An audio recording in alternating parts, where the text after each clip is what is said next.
大家好，我是田园。今天给大家分享一个做法简单又好吃的红薯面包卷的做法。首先我们准备350克的高筋面粉，先加入3克酵母粉，再加入30克的白糖，然后用筷子先把它们充分搅拌均匀。接着我们再少量多次的加入大约220毫升的牛奶，然后用筷子先把它们搅拌成这种面絮状，再下手把它们揉成像这样偏软一些的光滑面团，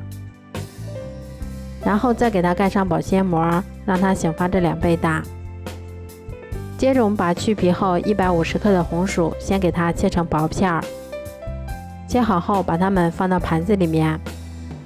然后冷水上锅，开锅后用大火蒸20分钟。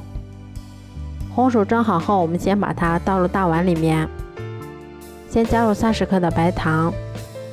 家里有炼乳或者牛奶的话，再加入20克的炼乳或者牛奶，然后再用勺子把它们压碎成红薯泥。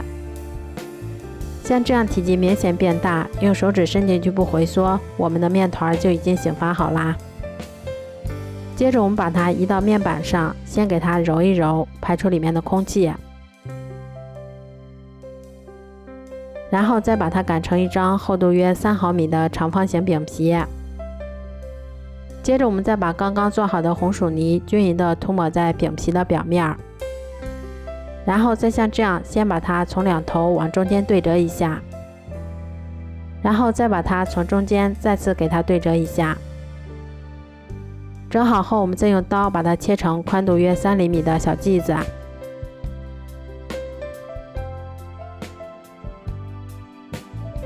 接着我们取一个小剂子，先用筷子在中间给它按压一下，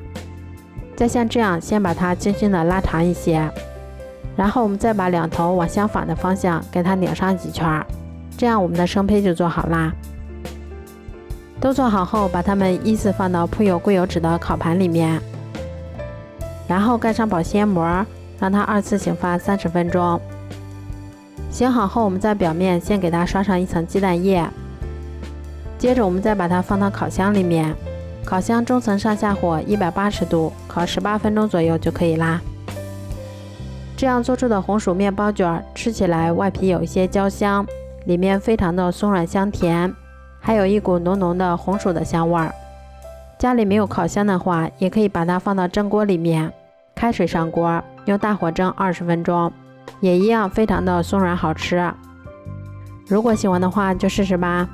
喜欢我的视频就关注我吧，谢谢您的支持。